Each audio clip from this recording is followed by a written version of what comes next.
Hello everyone, welcome to TechPesta. In this video, I'm going to show you how to use the image zoom feature on Microsoft PowerPoint. Sometimes people would like to add the image zoom option on their PPT presentation. For add the photo gallery, Microsoft PowerPoint has the feature to zoom the images. Let's learn how you can use this feature on your presentation. In my PPT presentation, I would like to add the photo gallery for 4 images. So first I have to add the new slide.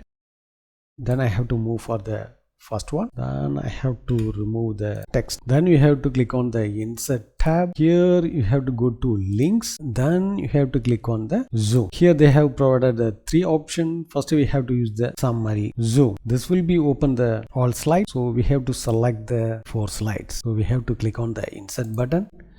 It will be automatically added for the gallery thumbnail. So we have to add the caption. Run this presentation by click on the slideshow. Then we have to click on the from beginning. So now we have to click on the thumbnail. It will be zoom for the entire presentation window. If we click again, it will be reset for the gallery thumbnail. So we have to click on the second image. This is also zoom in.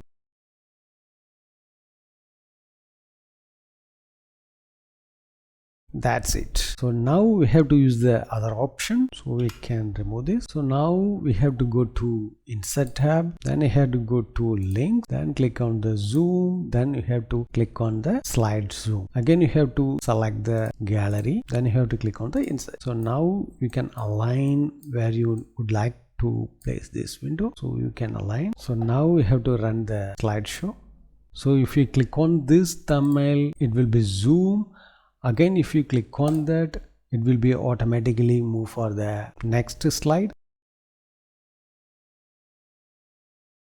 That's it. In this way, you can use the image zoom feature on your PowerPoint presentation. Thanks for watching this video. If you have any question, enter the comment section.